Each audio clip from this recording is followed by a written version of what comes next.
Aphrodisias, a remote city on the borders of the Roman Empire, once famed for its breathtaking beauty and lifelike statues. Today, it's almost forgotten, and yet its incredible state of preservation rivals Pompeii. Aphrodisias is one of the forgotten jewels of the Roman world, and coming here is like time travel. It was the most sacred shrine of Aphrodite, goddess of love, and pilgrims traveled hundreds of miles to come here. Among them was Julius Caesar, seeking the blessings of the goddess as he bid to become master of Rome. The city was caught up in the civil wars that convulsed Rome in the 1st century BC. Its ultimate savior was a freed slave whose extraordinary vision shaped the city we see today.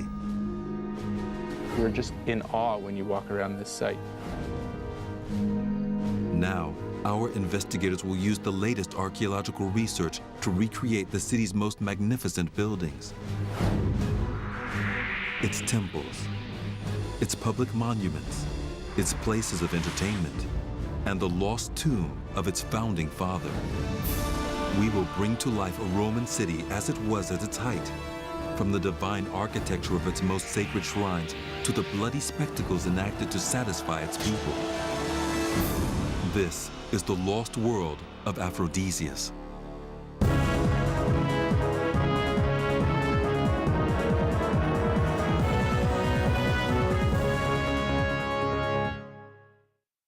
Our investigators are in southeastern Turkey, once the Roman province of Asia Minor.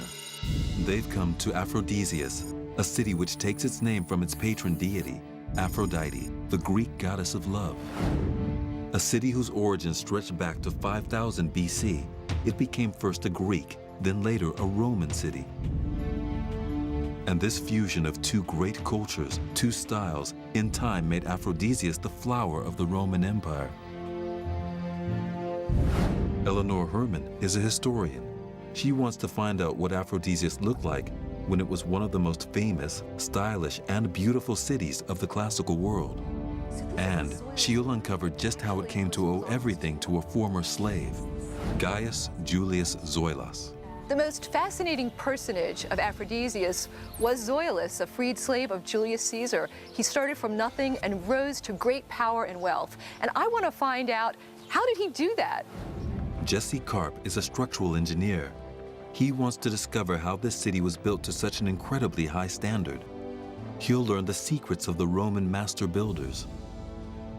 What I'm looking forward to seeing is how they built these massive structures, how they might have assembled the rock, taken it from literally a cliff face and brought it to the site, carved it, and constructed it. You'd think, how could you possibly get this from a slab of rock? And they've done that. Jesse and Eleanor will be working with an archaeological team sponsored by New York University. The team has been painstakingly mapping, conserving, and restoring the city since the very first excavations began in 1961. Drawing on their latest research, our investigators will now recreate a world that has not been seen for 15 centuries.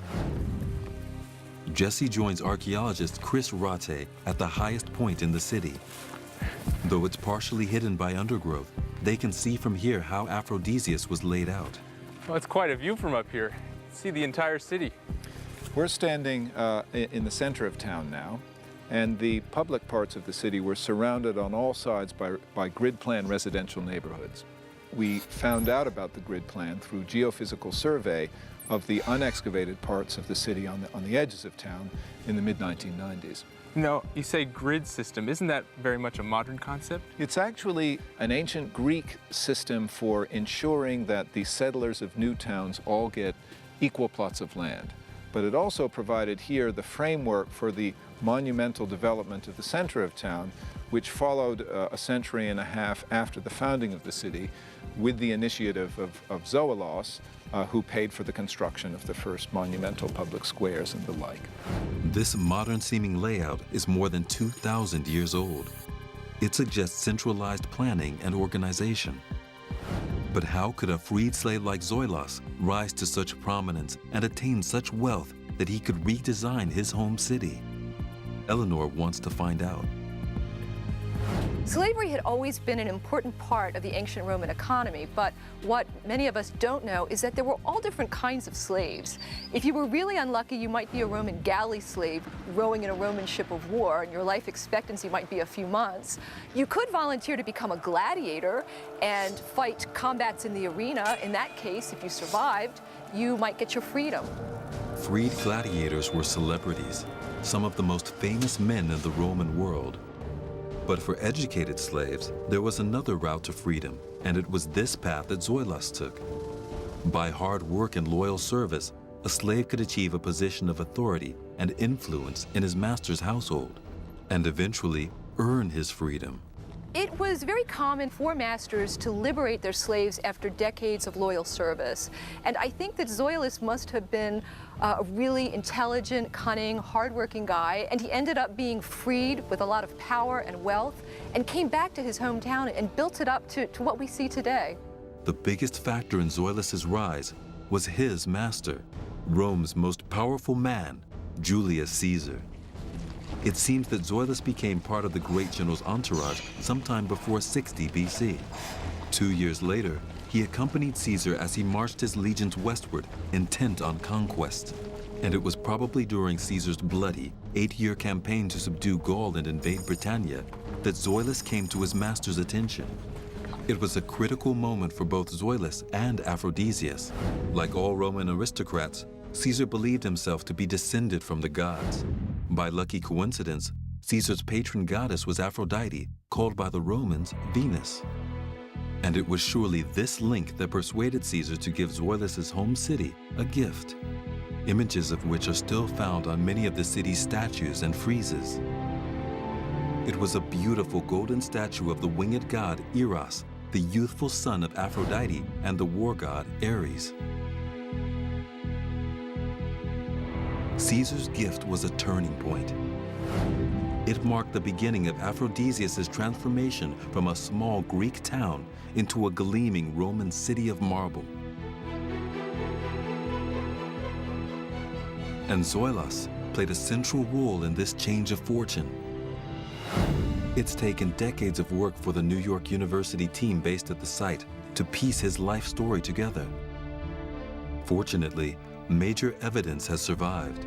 The remains of a beautifully carved frieze believed to have once adorned Zoilos's tomb. Heather Turnbow-Awan, an expert on the tombs of the city, now helps Eleanor decode what the frieze says about Zoilos's life. A very high-quality relief sculpture. Here we have Zoilos. On his left is Andrea. You can see the name inscribed. This is a personification of bravery and military valor, and as you can see, she's handing Zoilos this shield.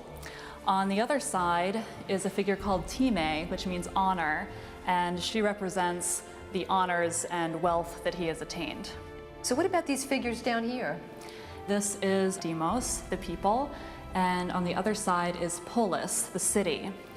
So this represents the voyage back from Rome to Aphrodisias when he returned to his hometown full of wealth and power, and he is received and given honors by the people in the city. The frieze represents Zoilos's many sides: warrior, benefactor, diplomat, and leader. The archaeologists believe the frieze was one of 4, each occupying a side of the base of a large mausoleum.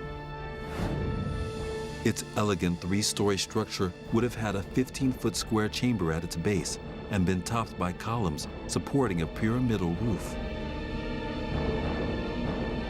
It served to remind the city of both the man and the debt he was owed. In March 44 BC, Julius Caesar, dictator for life of the Roman Republic, arrived at the Senate. Almost immediately, he was struck down by a group of disaffected senators. The Roman world was plunged into chaos. Different political factions struggled for control. Taking advantage of Rome's squabbling leaders, its greatest rival, the Parthian Empire, attacked from the east. Aphrodisias was thrust into the front line of a major conflict. Zoilos, Julius Caesar's loyal slave, was now freed by Octavian, Caesar's chosen heir. he was sent home to lead the defense of the city. Zoilus seems to have come from Aphrodisias, and he returned here with wealth, with power, and helped defend the city. He was responsible for them allying themselves to Octavian. After a triumphant defense in 39 BC, the Parthians were driven out of Asia Minor. And the victory marked a turning point for both Aphrodisias and Zoilus. To celebrate its courage and loyalty, Octavian rewarded Aphrodisias by declaring it a free city. That meant it was exempt from Roman taxes. The funds that this freed up were channeled by Zoilus into a massive construction program. Our investigators now examine the Roman temple complex, begun towards the end of the 1st century BC.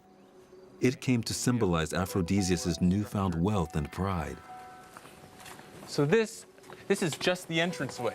Yep, this is what we call a propylon, which is the Greek word for a gateway in front of something. Okay. And it was a covered structure with a timber roof spanning the space between this set of columns and that set of columns over there. And the temple is beyond. The sanctuary proper is what we enter into when we pass through this gateway. But as Jesse discovers, in the early 6th century AD, the original pagan temple was converted into a Christian cathedral. So we're entering the temple of Aphrodite. We're coming into the temple, but the building as it survives is in fact the temple after it had been turned into a Christian cathedral in about AD 500.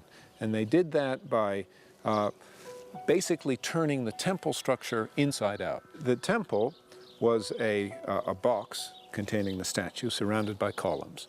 When it was turned into a church, the box containing the statue was dismantled and reused to erect walls around the columns. By analyzing the floor plans, we can strip away the structure's 6th century additions to reveal the simple pagan temple built by Zoilus more than 500 years earlier. Jesse wants to know what architectural ideas and techniques lay behind this original building. How did they lay out this plan? Ancient architects didn't have standard units of measurement like the meter or the English foot. Instead, for every single building, one of the first things they would do is establish what was going to be the modulus, which is the basic unit of measurement, for that building. And the standard survives here inscribed on what was originally one of the wall blocks of the temple. And what's the length of this? Length of this is exactly 1 foot, 29.5 centimeters in metric terms. And that unit of measurement is found in all of the significant dimensions of the temple and throughout the city plan. So if we walked around the site, we'd find multiples of this measurement everywhere on site. Everywhere. The modulus ensured that the temple's separate building blocks all conformed to the same standards. The techniques used would be familiar to any modern builder. What kind of technology would they have used to move these large chunks of marble around? They had pretty much the same technology that builders have today in terms of block and tackle scaffolding cranes, the difference being, of course, that they weren't mechanized. Columns were the central feature of both the pagan temple and the later Christian cathedral. If they weren't straight and secure, their load-bearing capacity would be greatly reduced, making them vulnerable to even the smallest tremor. To ensure the barrel-like sections that made up a column remained straight, a hole was bored in the center of each one. Sealed in with molten lead to insulate it from rust, an iron dowel then pinned one barrel to another. This technique enabled the temple's builders to construct columns which, by the standards of the ancient world, were unusually slender and elegant. Their height was 7 times their width. Similar pinning mechanisms are used today. We bolt our homes to the foundations and we're pinning them and anchoring them, so to speak, and they're essentially doing the same thing. When it was complete, the Temple of Aphrodite was the centerpiece of the city. A stunning marble structure 98 feet long by 28 feet wide, surrounded by 42 high columns. Having established how the temple was built and what it looked like from the outside, Eleanor now turns her attention to finding out what went on within it. Heather shows Eleanor how Zoilus made his presence felt. His mark can still be found among the scattered stone. So this is the Temple of Aphrodite, the center around which the whole city grew. We're entering the Temple of Aphrodite, but we're entering it through what was the entrance to the Christian church. There is one interesting piece from its earlier phase when it was a temple. This would have formed the lintel above the doorway to the cella of the temple, where the cult statue of Aphrodite would have been kept inside. And there was an inscription on it, which you can hardly see now, but it records the dedication of the man who financed the building, who was named Zoilos, Soter Kai Euergetes, savior and benefactor. So the cella, the Holy of Holies, the altar, would have been just in front of us. Yes. The cella would have been an enclosed room towards this end of the structure, surrounded by columns. And from what I understand, the cella was not open to the general public. It was reserved especially for the priests. Is that right? Right, that is right. The altar would have been out in front of the building. That's the courtyard in front of the cella was where all public rituals would have taken place. That's where a priest would perform sacrifices, and then there would be more space for people to gather.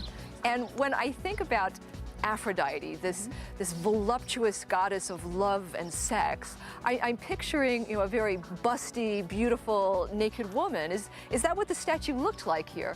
Actually, the Aphrodite of Aphrodisias has a very different form.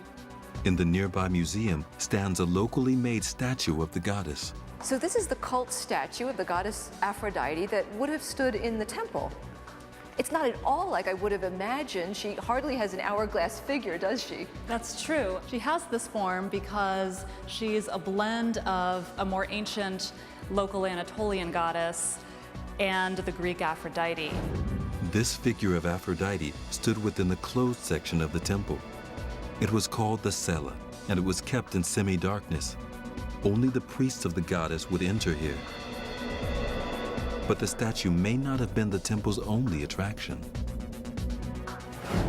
In the ancient world, at various cult sites dedicated to Aphrodite, they had a bizarre institution called temple prostitution. And that's when girls of 15 or 16 would wait on the temple steps until a man came by to pay a price for their virginity. Now, the pretty girls were sent home the first day, and the unattractive girls sometimes stayed on those temple steps for years. Unfortunately, we have no way of knowing if temple prostitution was practiced here in Aphrodisias. Zoilos's motive for building this fabulous temple had less to do with religious devotion than with social ambition. Being elected as high priest was a means to enhance his personal prestige and status. In the ancient Roman world, being a priest was like being almost a civil magistrate. It was an honor. You would perform certain functions. It usually was not that you were a full-time priest 24 hours a day.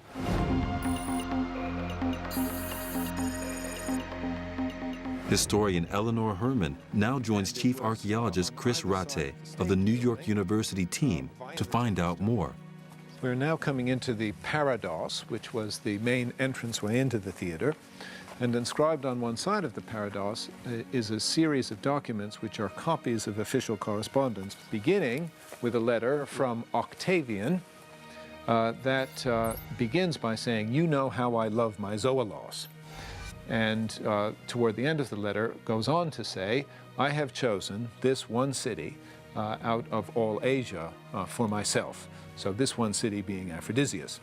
So this is a letter that was written in the time just before the founding of the Roman Empire, when Octavian in the west in Italy and Antony in the east in Greece were struggling over control. And the letter documents an effort by Octavian through Zoilos to extend his sphere of influence a little bit into Antony's territory. So Octavian is doing this to try to win the support of the city for his cause. That's exactly what he's doing, and that's presumably exactly why he sent Zoilos here.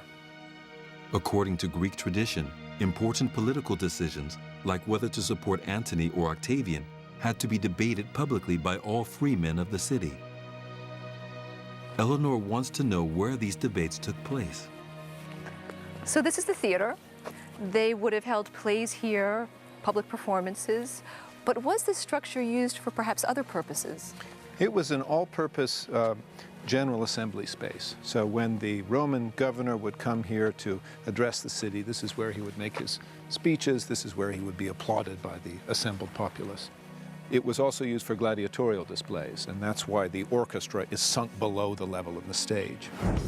Human blood sports, gladiatorial games, fights with wild beasts, and public executions were a favorite pastime of the Romans. They enthusiastically exported them to every corner of their domain. These displays were also an important political weapon, and local dignitaries, like Zoilus, would sponsor fights to increase their popularity. What would this have looked like 2,000 years ago? Would it have been much different than what we see today? Well, it was twice as big as it appears today. So we're seeing only the lower tier of seats, and there was another tier of seats up above. And then the stage building, so the permanent marble backdrop to the stage, originally rose 3 stories high. So the whole building would have been much more elaborate, would have had much more the feel of an enclosed space. It would have been covered in marble, statues. A real crowd of statues between the columns of the upper 2 stories, many of which were found lying together with the architecture of the building on the stage during the initial excavations. Meticulous research by the New York University team has revealed the many statues and ornate decorations that once adorned the stage. And again, we see the mark of Aphrodisias' most important citizen. This wasn't just a stage, it was a billboard. And on the lintel course is an inscription that records the name of the dedicator, Gaius Julius Zoilos, and he is identified in the inscription as a freedman or former slave of the son of Julius Caesar, who was Octavian. And then it says that he was an important magistrate of the city and had held this important office for 10 times. And finally, it says that he dedicated this whole complex to Aphrodite, the principal deity of the city, and the demos, the personification of the citizen body. This inscription is also a glaring reminder of Zoilos' support for Octavian in his struggle with Mark Antony. That struggle finally broke out into open war in 31 BC. Having married Cleopatra, the richest woman in the world and queen of Egypt, Antony appeared to have a huge financial advantage. But he failed to appreciate the moral outrage caused in Rome by his marriage to Julius Caesar's former mistress. When Mark Antony divorced his good, solid Roman patrician wife and married Cleopatra, the reaction was absolute horror. Here he was with this silken, entrancing Eastern woman who was going to do terrible things to him and Rome. Roman fears were confirmed when Antony and Cleopatra declared that Caesarion, Cleopatra's eldest child, was fathered by Julius Caesar. And because of this, they proclaimed him heir to a combined Roman-Egyptian empire. Such outrageous claims would have been good ammunition for Zoilus as he attempted to persuade the Aphrodisians to support Octavian in the war. The final decision would have been made here in the theater. Zoilus won the day. To the relief of the Aphrodisians, who must have feared reprisals from Antony, the war was short-lived. Abandoned by his men and mistakenly believing Cleopatra to be dead, Antony committed suicide. Octavian invaded Egypt and placed the famous queen under house arrest. She too committed suicide. Octavian then executed Caesarion, making himself Caesar's sole heir and the undisputed master of the Roman world. Guided by Zoilus, Aphrodisias had chosen the winning side. Now, it reaped the financial reward of Octavian's favor. It's visible in the finished theater. Completed around 27 BC, a few years after Octavian's victory, the theater stage was an awe-inspiring 3-story structure adorned with statues of gods, heroes, and dignitaries, probably including Zoilus himself. Jesse Karp now joins archaeologist Leah Long at a quarry a mile and a half away from the city. He is uncovering the secret of how Aphrodisias became known as the most beautiful city in the Roman Empire. So we're looking at one of the largest quarries that the Aphrodisians would have used to supply their city with marble. It's huge. How much rock might they have taken from a site like this? We think they would have taken about 10,000 cubic feet from here. Okay, that's a lot of rock.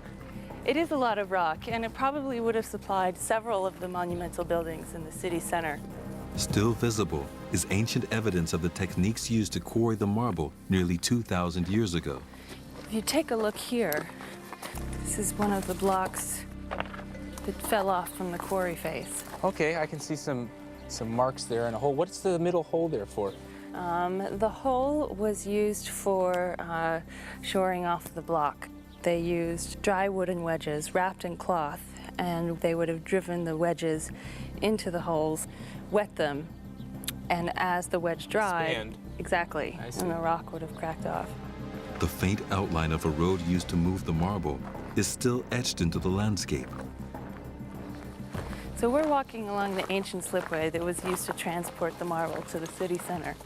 Okay, and how would they have done that? Would they have had carts and oxen? Yeah, exactly. Animals would have pulled them downhill. And that's actually the unique thing about the Aphrodisias marble quarries, is that it's only 1.5 miles away, whereas at Rome, it was 10 times that amount.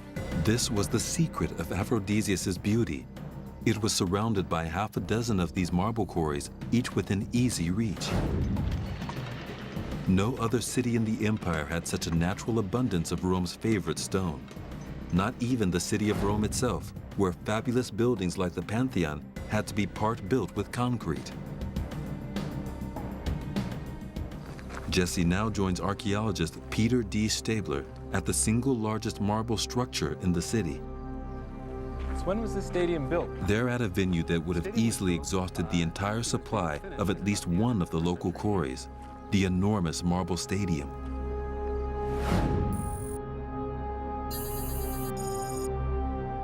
So how well preserved is the stadium? This is one of the best preserved and even largest of all ancient stadia. This is a huge complex. Any idea how much stone would have been used to build something like this? Well, the stadium is about 900 feet long and 250 feet wide, and we estimate that it took about 200,000 cubic feet of stone. From the stadium's highest tier, it's possible to get a sense of this vast amount of stone, as well as the stadium's unique design and shape. Well, the long, narrow aspects are very Greek. All Greek stadia are long and narrow. And the Roman arenas are oval. And this building is a combination of a Greek stadium and an oval Roman arena. So what makes this such an unusual stadium? Well, it's unusual in that it has two curved ends, and also that the straight sides aren't straight, but bow out a little bit. So what that allows is everyone sitting on the long sides that they have a good view of the entire length of the track. Using the basic measure of 400 paces to determine the length of a Greek stadium and the circular layout of a Roman arena, the Aphrodisian builders created a hybrid, an elongated stadium with rounded ends that fused the best of Roman and Greek architecture. The reason behind this blend of shapes was so that the stadium could accommodate not just Roman blood sports, but traditional Greek athletics. Well, this stadium was used for two different kinds of performances. One was Greek-style athletic games. Like Olympics. Right, Olympic-style athletic games, so foot races and javelin and discus. And the other kind of games were Roman-style blood sports of gladiatorial games and wild animal hunts and public executions. Of the two types of games held here, athletics was by far the oldest. The ancient Greeks held the first Olympic Games in the 8th century BC. Here in Aphrodisias, the local games were called the Aphrodisia, and popular local sports were running, wrestling, discus, javelin throwing, and chariot racing. Just like today, particular groups of fans had reserved seating, but restrictions also applied, especially to women during the athletics. Many of these seats had inscriptions carved on them, indicating that these seats were reserved for particular groups, either guilds, including the sacred gardeners, or wealthy families or visitors from out of town. Interestingly, some of these inscriptions had the names of women on them. Women were not permitted to watch the athletic events because the men performed them in the nude, but they were allowed in for the gladiatorial combats and the crucifixions. Blood sports were the other reason for building this stadium. At nearly 900 feet long and with 30 tiers of seating, It could hold 30,000 people, twice as many as lived in the city itself. During major festivals, the games could go on all day for several days in a row. Not surprisingly, people found ways to entertain themselves between events. So what we have here is a game board that someone carved on the top of a marble seat some 1,600 years ago. And when they had a moment of boredom in between the matches, for instance, after the beheadings and before the lions came out to tear people to shreds, you could sit here with your buddy and play a game.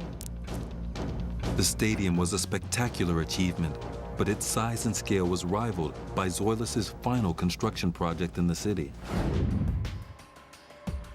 In around 25 BC, he began the rebuilding of the town square, or agora, a massive undertaking at the heart of which he would leave his indelible mark on the city.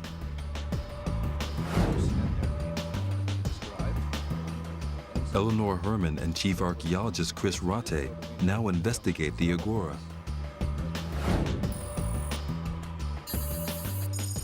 So this is the agora, the ancient marketplace and the beating heart of Aphrodisias. Yes, the ancient Greek word agora means both the crowd and the place where the crowd assembles. And that's exactly what the agora was. It was the city's principal civic and commercial square. There would have been shops in the porticos around the agora. This is where public meetings were held, and presumably on market days, people from around the countryside would come into the city here and set up their stalls and sell their produce and their special wares.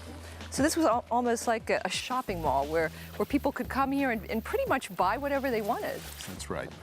660 feet long by 230 feet wide, the completed agora was a spectacular town square to rival anything in the Roman Empire.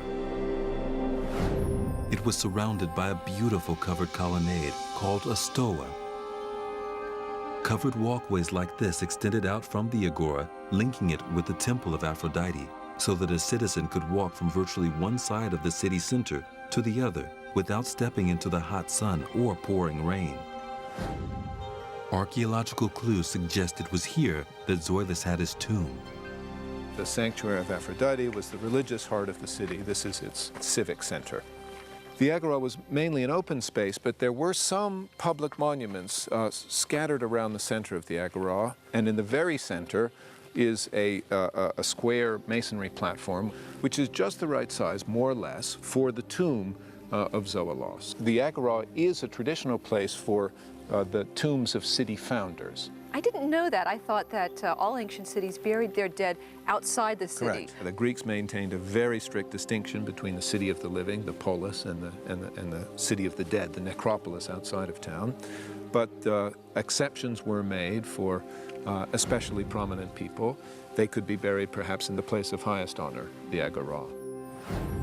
And 2,000 years ago, this is where Zoilus' mausoleum probably stood, an unmistakable edifice commemorating the achievements of the man who had transformed his home city from a humble Greek town into a fully fledged Roman city honored by emperors.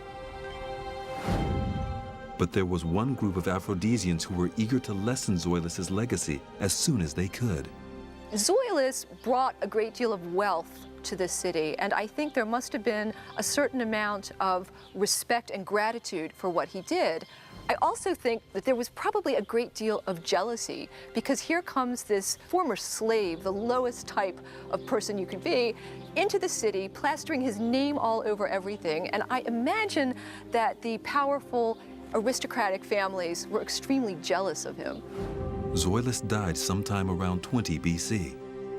Long deprived of power by a freed slave, the local aristocrats moved swiftly to reclaim the authority they saw as their birthright. To help ease this regime change, they needed to prove their devotion to Octavian, now known as Augustus, Rome's first emperor. They chose to do it by conceiving the most audacious building ever constructed in Aphrodisias. Called the Sebastian, this was the city's imperial temple, dedicated to Octavian and the early Caesars. Jesse now teams up with reconstruction expert Gerhard Paul. He faces a daunting challenge. to rebuild a section of what was once the city's most spectacular building. These blocks are everywhere. It's like some sort of giant jigsaw puzzle. Yeah, we have more than 3,500 of these blocks. And is that enough to do the reconstruction? It's enough because it's more than 70% of the whole building, and this is necessary for doing this kind of work. So you have all these blocks, they're scattered about. How do you know which ones fit together and where they go? We have a lot of different marks and holes and decoration. And at the end we find out the original position of this stone. Many of these stones are from the Sebastian's three-tiered entrance, through which lay its most important feature, a processional way nearly 300 feet long by 50 feet wide. So what part of the Sebastian are we walking through now? We are now walking through the courtyard of this building. The entrance was on the back side here. Okay. And on the other side we had the temple. And left and right of us are the three-story porticos. We are reconstructing this corner and all 3 stories, full height. How long will that take? It will take about 4 or 5 years more. And you've been working how long? And we are working since 4 or 5 years. So long project. Together about 10 years, yeah. Gerhard shows Jesse the traditional techniques that he's using to reconstruct the temple. Yeah, here for example you can see the clamp hole. Through here? Yeah, we have a clamp which goes into these 2 pieces and you can see how they fit. So this was the original construction right here. This was joint. the original construction, yeah. So what do we have over here? These don't look like originals. They look more like concrete. So these are molds. Okay. First we use molds to try it on top of this building. The originals are over there. We try to find their position over there, and when we are sure that this piece goes on this place, then we change it. There's a gap here. Will this be filled in? This gap will stay open. We only use copies if it's really necessary for the construction.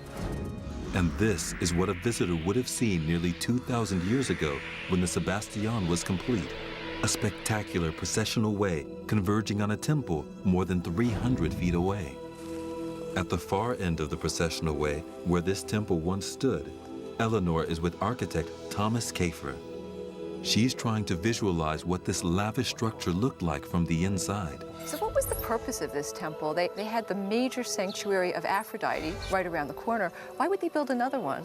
To our opinion, this temple was not the main purpose on this whole district here.